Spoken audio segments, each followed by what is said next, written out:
Good afternoon, everyone, and welcome to our wellness webinar for October, Emotional and Health Impact of Caregiving.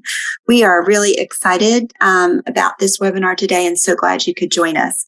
I'm Corey Wise, by the way. I did forget to introduce myself, and I want to introduce Nathan Wharton from East Coast Bariatrics and Brittany Hawthorne, one of my coworkers here at Florida Healthcare Plans and a wellness coordinator. So I'm going to turn it over to y'all. Thank you so much. All right. So caregiving, a lot of people deal with caregiving, and chances are you or someone that you know has been or will be a caregiver to someone at some point in time. Caregiving is very rewarding and it has many rewards. And for most caregivers, being there with a loved one who needs you is a core value and something that you wish to provide. So 2 out of 3 caregivers in the United States are women.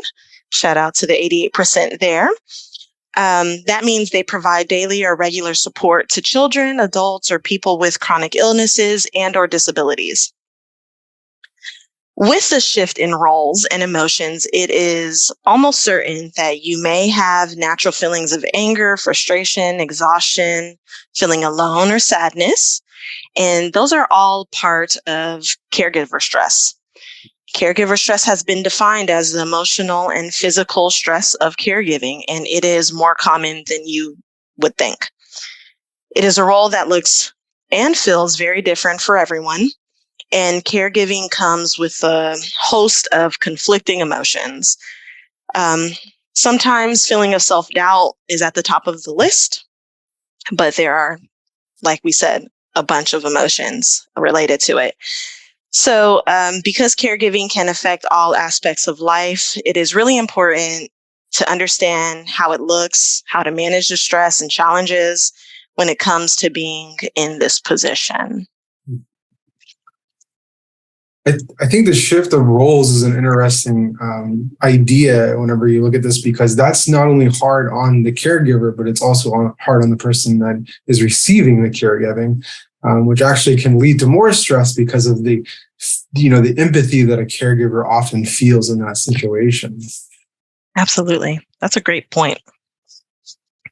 So what do caregivers do? So caregivers are asked to be almost superhuman. So they have to not only assist with like the daily stuff, the personal care, bathing, dressing, grooming, things like that. They're often like secretaries for doctor's appointments. They often have to get, the person they're caring for to the doctor's appointments. So beyond that, there's also that idea of, feeling compassion and a friendship to the person that they're caregiving for. They often want to do the best for them, so they become an advocate on their behalf. They are part of, the treatment with the doctors and all the appointments that they have to go to. So something important to keep in mind is, keeping a journal or a calendar to help with the structure that creates, for the person caregiving. Structure and keeping those calendars often help you keep track of the doctor's appointments and keep track of the information that's needed for the person that you're caring for. One of the most important, I think, often overlooked roles that sort of just happens by being a caregiver is, to simply listen. I just mentioned how a lot of times a person that a caregiver is caring for, they feel sort of almost like they're a burden in a lot of ways. So that creates a lot of frustration. So being able to listen to that frustration and all the frustrations that they're going through whenever you're caregiving is actually one of the most important things that a caregiver will do for them. That's a great point, Nathan. There are definitely 2 sides to this. Like you said, the caregiver and who's receiving the care. So it's a good point. And then caregiver stress. So that's really a big, kind of emphasis here that we're looking at. So here we look at signs of caregiver stress.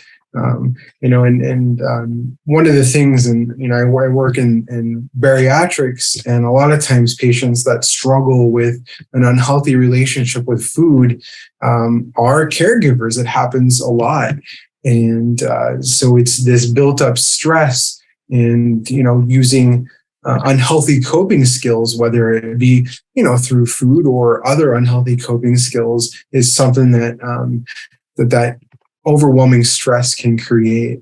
So here's some signs of caregiver stress. So anxiety, depression, irritability, difficulty sleeping, feeling tired and run down, often overreacting to minor things. Whenever you have increasing health problems, trouble concentrating, feeling increasingly resentful, and one we mentioned, which is using unhealthy coping mechanisms like drinking, smoking, overeating, or undereating as well, neglecting responsibilities, and cutting back on your leisure activities or things that once brought you joy, feeling like either you don't have time or the energy for. So one of the interesting things when we look at caregiver stress and stress in general, I always think about stress as sort of almost an energy. And stress builds up in your body whenever you don't release that energy, or you release it in unhealthy ways. The energy doesn't really go anywhere, so it builds up. And when we talk about leading to anxiety, depression, and irritability, a lot of that is because of that built-up energy that's not being released in a healthy way. So that's something you want to think about, because stress often mimics the symptoms of being tired, like physically tired. But stress is very different than being physically tired. So when you're physically tired, what you want to do is rest. However, whenever you have built up stress and anxiety, what you want to do is release it in a healthy way. But because you feel overwhelmingly tired, because of the stress making you think that you're overly tired, you actually cut back on these leisure activities, or you release, try to release things in an unhealthy way instead of a healthy way.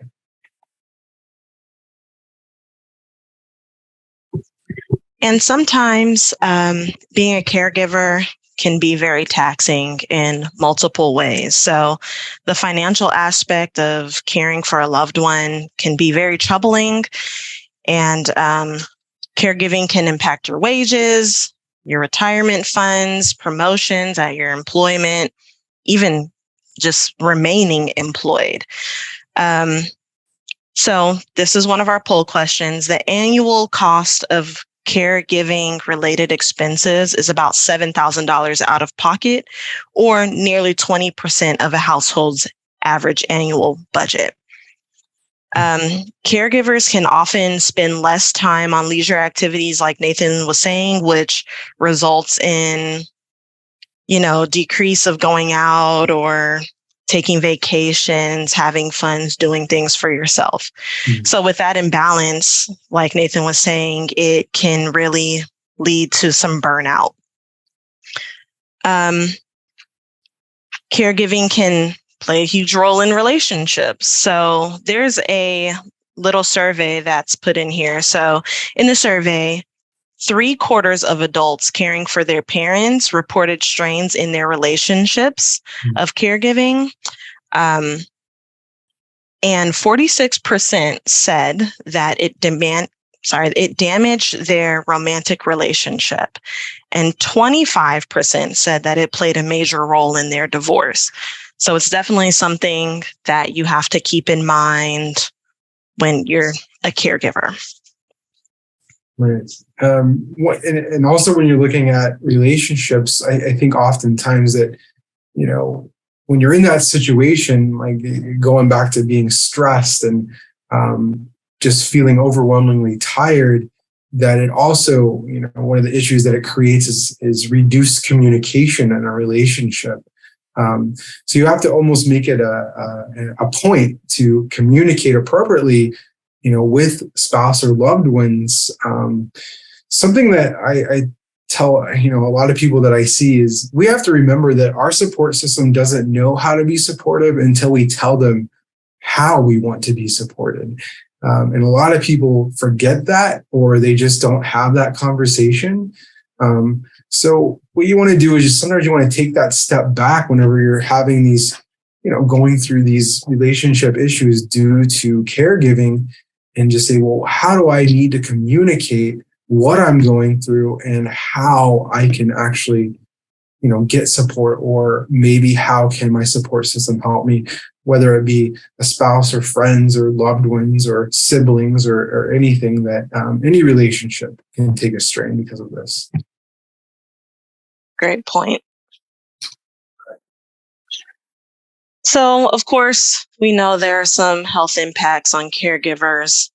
As a caregiver, it's important to keep an eye on these things, physical and emotional signs. If you experience these and kind of ignore them, they may lead to long-term damage, which we do not want that. And some signs are included here, but we know that every situation is different.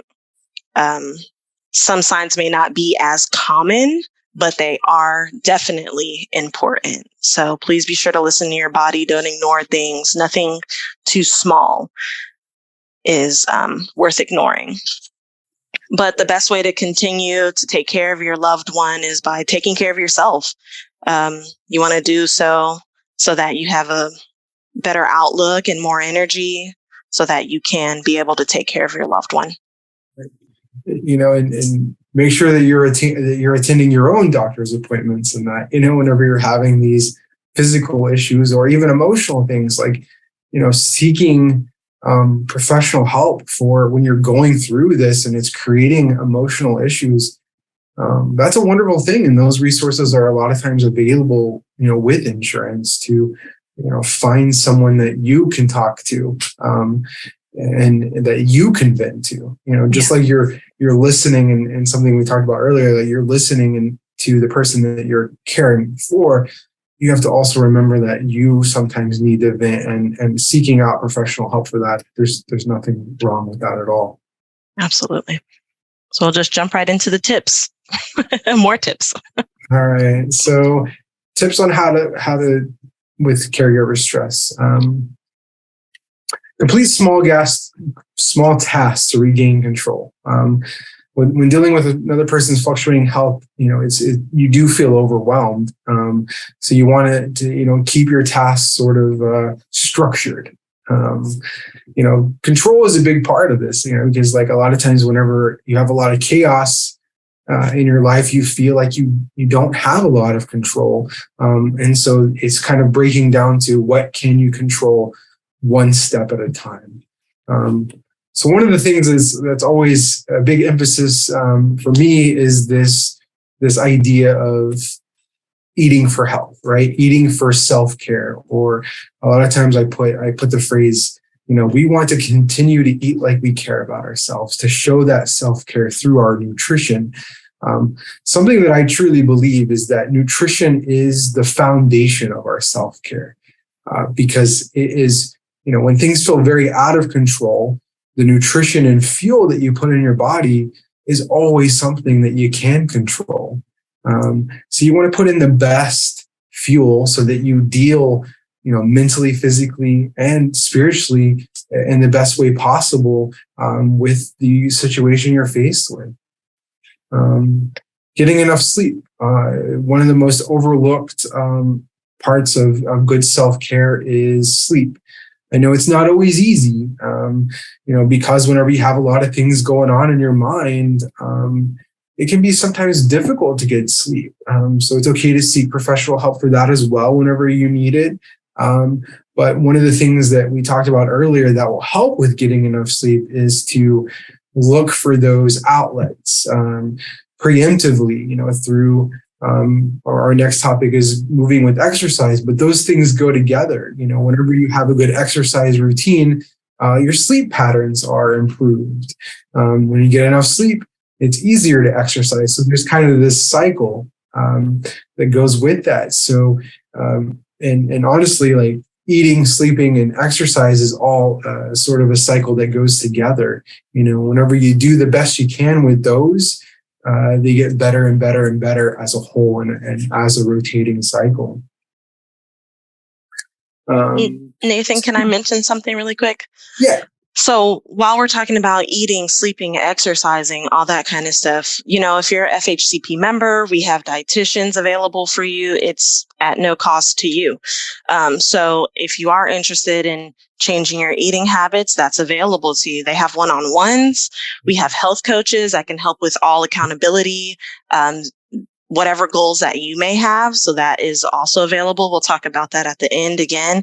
But talking about sleep, I personally like to use apps like Calm app, or that's the one that I use. But there are a few out there that, because sleeping is very important, like Nathan is saying, but there's some things that can also help you with your accountability. So just want to throw that in there.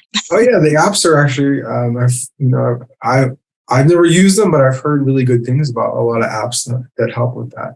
Yeah. It's same thing with meditation, give it a try. I think a lot of times whenever people hear meditation, it's kind of a scary word, but it takes time and it takes kind of some consistency and work to get it right.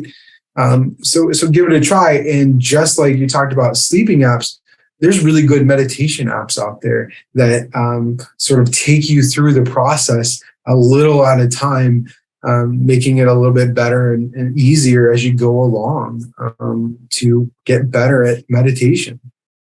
It takes a lot of practice to be good at meditation. And along with meditation, it's sort of also going to help you with the sleep part, things like that, because it's also another outlet. Laughter, being around people that make you laugh is very important. Laughing and being social kind of go together. It's when you're around people that make you happy and laugh, it helps you sort of deal with the situation that you have going on, or find shows or movies that make you laugh, and try to stay away from a lot of negativity as much as possible. Journaling, I think journaling is up there with meditation. It's one of those. It's another thing that a lot of times people are afraid to try. They don't know. They'll look at journaling and say, "I don't really know what to say or write," and that's kind of the point of journaling, right? It's not supposed to be structured or formatted in any certain way. Sometimes you just basically throw your feelings out onto a piece of paper. And it's another way to vent whenever maybe you feel like you don't have someone that's going to listen to all these things that you're trying to get out. Whenever you sort of write and put your feelings out on a piece of paper, it helps get that stuff out. I think this is a really good one, reclaiming your identity. I talk with patients a lot about that. As you become these roles that you play in life, even beyond caregiving, as a wife or husband, as a father, mother, as all these kind of things that you become within these roles, as you start to lose a little bit more of yourself if you're not careful. So part of reclaiming your identity is to kind of remember things that you used to love. And it doesn't have to be long. Like it doesn't have to be really time consuming as much as people think. And then prioritizing your own medical needs. We kind of talked about that a little bit. Whenever you're getting the person you're caring for to all these appointments, maybe sometimes you forget about your own medical needs and making your own appointments. And then therapy, support groups, things like that. We talked about professional help, but there are a lot of support groups out there specifically for caregivers. It could be as easy as finding even Facebook support groups. If you kind of do searches for caregiving support groups, you're going to find quite a bit out there. And don't forget to ask for help whenever you need it. And something I mentioned before is, your support system really just doesn't know what you want until you have that discussion.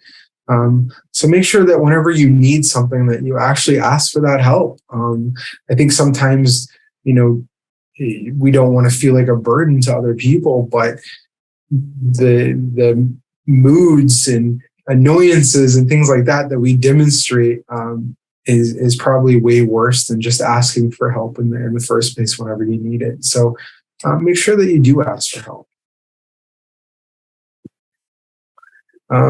So emphasizing self-care, you almost have to make it a point to emphasize self-care. If you kind of just wait for these little parts of self-care to take place, it's not going to happen. If you're waiting for creating time for self-care, because that's what I hear a lot is, I just feel like I don't really have a lot of time for self-care. So if you're waiting for time to come around for it, you're probably going to be waiting a while. So you have to emphasize it. One of my sayings is, when things are the most difficult, that is when self-care becomes the most important, right? What we don't realize is that little bit of time that we set aside for emphasizing self-care will help with everything else that you're going through. It's going to help you manage your time better. It's going to help you manage your stress better. It's going to help with your just overall feeling like you can do this on a daily basis. So that's why finding that time becomes very important. Something I realize is self-care doesn't always have to be as time-consuming as we think it is. It could be something as just one little small activity that you look forward to at the end of every day. It could be just like, okay, well, I'm going to sit down. I'm going to have my warm cup of tea at the end of the day. I'm going to watch something that I love for a little bit of time at the end of the day. Just something that you look forward to on a daily basis. And always remember to break things down into what you can control, right? So you want to always control what you can control, and that helps you manage things that are not in your control a lot better. So kind of have that discussion with yourself on a daily basis. Okay, well, here's a lot of things that maybe I don't have as much control over, but here is what I can control in the day. And so you want to kind of take that.